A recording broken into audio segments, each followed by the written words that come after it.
Big Cat TV, Pastor Andy back with you. Big Cat. He's Big Cat right there. And we are so excited, and I just can't hide it. I'm about to lose control. Oh, jeez. I think I like it. But we're finally going to get a chance to do Chapter 4 by Avenged Sevenfold. That's probably why you clicked on the description. And we had just a little bit of history on this. We had recorded it. I think we recorded it twice already. Yeah, we recorded twice. Recorded it twice already. And, you know, I understand the copyright thing, and we're just not going to fight it anymore. You guys probably have your own personal copy of the song. If not, I'm going to encourage you, listen, record label, I'm going to encourage you to buy it at full price, the most expensive that you can find, and say Big Cat TV told you to buy it at full price. And maybe the record label will decide to sponsor, you know, a broadcast or something, because we're advertising for you. Yeah. But we're also critiquing. I'm Pastor Andy, and if this is your first time with us, we look for spiritual themes. We look to try to give you a little bit of a Bible background for the lyrics. We've been doing a lot of Avenged Sevenfold, but we also do Breaking Benjamin. We've got the Rooster Band, Alice in Chains, and Slipknot. Come on, my pastor jokes are my pastor jokes. So here we go. So we're going to take you through this a little bit, and of course, we've got our lyrics over here. So and you have them on your screen. And so just if we just take a look at the first few lines there, give me your hand. Conceived and born was one of light. And so we had sort of a discussion about this when we actually went through the original video. There's maybe at least two possibilities that I can think of. Maybe you guys can think of a third. But conceived and born was one of light. We wondered initially when I first heard this whether this could be a reference to Satan, also known as Lucifer, referenced as the angel of light at times in the Bible. Mm-hmm. Okay? And so we thought, okay, that's one possibility. And the other possibility is in Genesis chapter 4, it's the story of Cain and Abel. So this is, I think, I'm trying to think with the Dead Sea Scrolls and everything, like this is confirmed to be at least 3,000 years old and probably farther, with oral histories and everything else. So this story is a very old story. And it's in the book of Genesis, just 4 chapters in. So really, there really hasn't been too much in the Bible prior to this story. Right. You had the first man, the first woman, Adam and Eve, in the Garden of Eden. Then you had sin come into the Garden of Eden through the serpent and through the decisions of Eve, followed by Adam. Then you had what's called the fall, and the man and the woman get rejected and pushed out of the Garden of Eden. And then they start having children. Right. And so they have their first child, their firstborn is Cain. And their secondborn is Abel. And we really think that perhaps conceived and born was one of light is potentially a reference to Abel, their second child that was born. And so right here in the first part of the book of Genesis, it's talking about Abel. It says Abel kept flocks, so either sheep or some other animal, and Cain worked the soil. So there's a lot to that, but watch what happens next in the song. So it says, blood is spilt and man will follow. Okay, so here's something to think about. I don't know if they thought about this when they wrote this song, but before Adam and Eve sinned, the Bible says that they were naked, but they had no shame. Mm-hmm. And then after they sinned, you may remember Big Cat, but they went and tried to make coverings from themselves out of plants, out of the skins of plants. But it ended up that God followed making coverings for them out of dead animals that God killed. Yeah. And so perhaps... That's what they're talking about there. Perhaps. Yeah. That is the blood that is spilt, that God created a covering for them. So working into infernal man, rain and dark, the other born black night, punishment too great to bear. Raise your head and taste the courage, the one of light. See, and this is where this is where we got a little bit confused about how the song works together, because I was thinking that tasting the courage, the one of light, would be,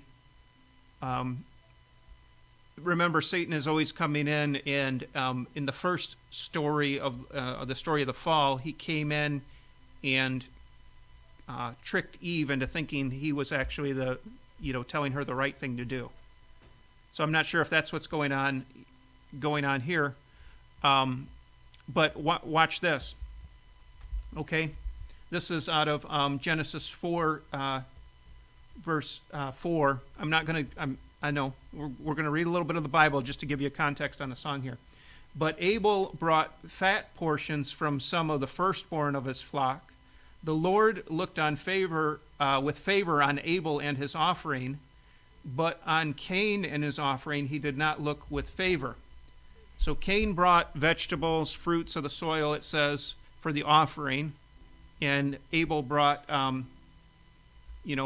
like the choice portions from his sheep. And here's what happens with Cain in his heart. So Cain was very angry, and his face was downcast. And we talked in a previous video about how looking toward the ground, looking toward the earth, that's always been a sign of just where we are, whereas looking heavenward, that's a sign of where we long to be, or we could be, that sort of thing, right. Looking upward. Okay, so it says, raise your head and taste the courage, the one of light. So here's what God says to Cain, and some people say, well, does God talk to people? Well, here's God talking to somebody. Then the Lord said to Cain, why are you angry? Why is your face downcast?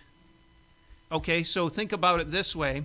When you're looking down, okay, most of the time we look toward the solution, right? Right. So if you're looking down, where are you trying to find the solution? In an area you can control. Mm-hmm. See? And so here's what's happening. He's angry, and he's looking down, and he says, I'm going to look and find something I can control, and I'm going to take action. And this is what God says to him. If you do what is right, will you not be accepted? But if you do not do what is right, sin is crouching at your door. It desires to have you, but you must master it. See? So this idea right here, so sin, you'd call it, I guess, the personification of sin is what's happening. And I'm not sure, we'd have to ask when they wrote this song, are they talking about that here in this phrase? Raise your head and taste the courage, the one of light. Is that potentially could be God, them saying, why don't you raise your head and taste the courage? But I don't think that's what they're talking about here. I think they're talking about actually acting on your anger and your impulses, and really this master that's called sin in the Bible that's going to take control. So that it happens, fall from grace, unholy night. I've come here to kill you, won't leave until you've died. Murder born of vengeance, I closed my brother's eyes tonight. Which is what happens in the story, is Abel, says to his brother, hey, let's go out to the field. And while they're out in the field, Cain attacks his brother Abel and kills him. Same chorus. And so we've got the chorus again. And in the song, the way it works in the song, you guys definitely take a chance. If you haven't listened to the song, listen to it, because it works its way into this verse here. It's cold tonight as the clouds turn gray, and from my hands to my brother's grave, you took his side, you took his gift, feel the power of a fallen man. And then they do something really kind of cool here with the lyric, and with also the verse, crestfallen man. Yeah, I remember you touched on that last time. Okay, during the video I touched on this. So fallen man it's basically a big theological, it's come into the culture, but it starts out as a theological concept which says that man was created good and then fell. Okay, and by the fall, it means that man sinned, and then when that first human being sinned, it was like there was nobody left to not sin, and so there was just this. It just follows. We just follow in that pathway Again, we've got the downcast, the earth, the heaven, and we have fallen versus downcast and looking toward the earth. And then, of course, the emotional power of fallen is crestfallen. So now, because you're in a fallen state, it affects how you feel about yourself and also how you're going to rectify any problems that you have. You know, you've heard people say it's a jungle out there, or the law of the jungle. That's the law of fallen man. It's fallen man. If you hurt me, you hurt my pride, I'm going to take my revenge on you using what I have available. And that's exactly what happened. And that's God's warning here is don't do that, God says. God gives the warning, but he acts on it anyway. All right, so now in the second, they call this the second chorus, right? Yeah. Okay, any comments on that first verse? No, you're doing good. Okay, thank you. They're saying amen out there to the pastor. Oh, sure. Most of our videos aren't this theological, but this one's turning out that way. So, God confronts Cain, and he says to him that, this is where you get the brother's keeper. Am I my brother's keeper? Because God says, hey, where's your brother? Obviously, God knows where his brother is. He says, where's your brother? I don't know. Am I my brother's keeper? Am I responsible for him? That's a good question to ask. Right? And ultimately, we find out that we are our brother's keeper, that we are responsible for our brothers and sisters. We should look out for them. Jesus comes and tells us that. But he says, the Lord said to him, listen, what have you done? You skipped a verse, sorry. Oh, I did? Yeah. Right okay. Here.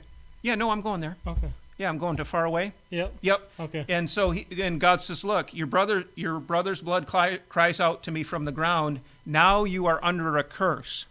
Okay? Now, we don't take curses very seriously in Western culture. Some people do, but not many people do. But when God curses someone or when God blesses someone, it's not the actual moment in time that's affected. It's almost like if you were to go into somebody's genetics and mess with their genetics.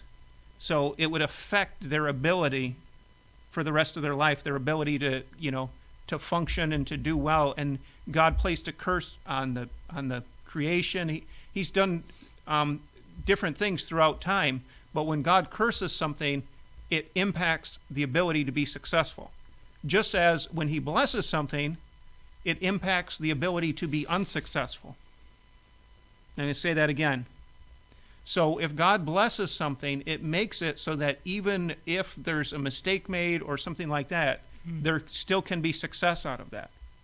See? But when he curses something, it makes it so that even if there's the appearance of success, it's actually on its way to crumble.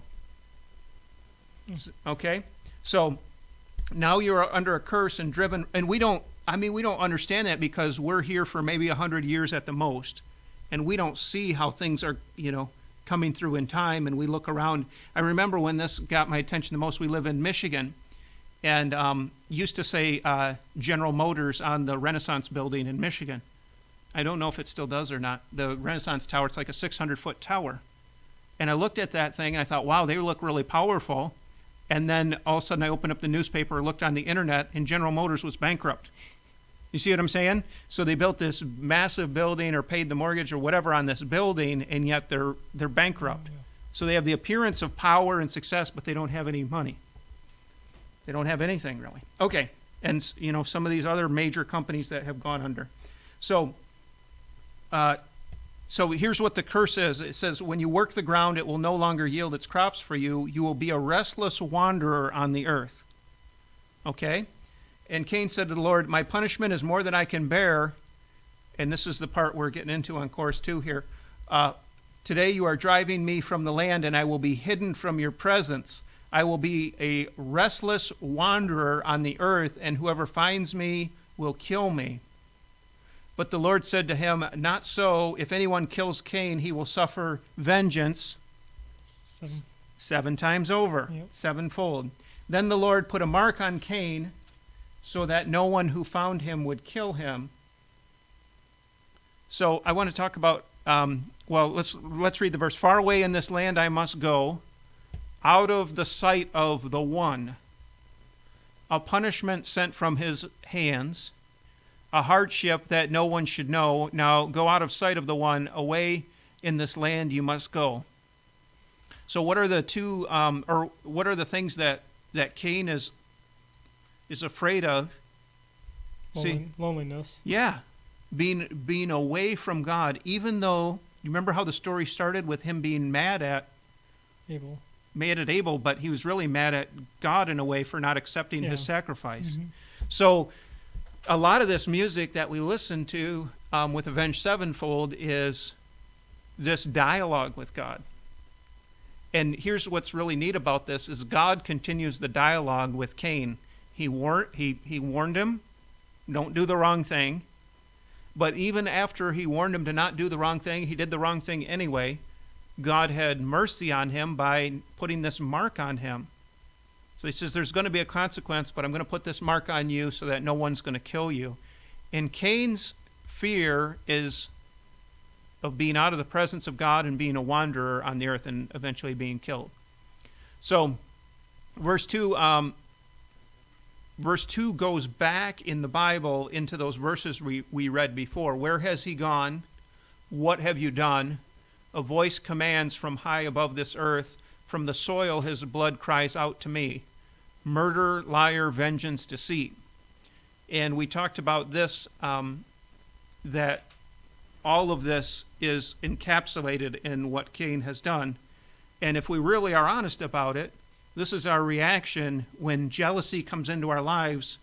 These are the kinds of thoughts that come into our hearts almost immediately. Right. You know, we don't act on them, but they do come into our hearts. And so it's a very, very normal thing, I guess I'd say, for humans to go through. And then we just go back into the chorus. Yep. So a really great song as far as telling the story in the Bible. And again, it's in Genesis. Can you scroll down a little bit more? Chapter 4. All right, cool. And it's just a really neat song as far as understanding this cycle and artistically giving you an understanding of what happened in the story. So it's Big Cat TV. What else can we say? Right. And go out and get a copy of the song for yourself and tell them Big Cat sent you or whatever. And please like and subscribe. And Dirk wanted to remind us to hit the notification bell so that anytime that we upload a new video, you'll be notified. Sound good? Sounds great. Did we cover it all? Hope so. All right. Thanks for watching. We'll be back real soon.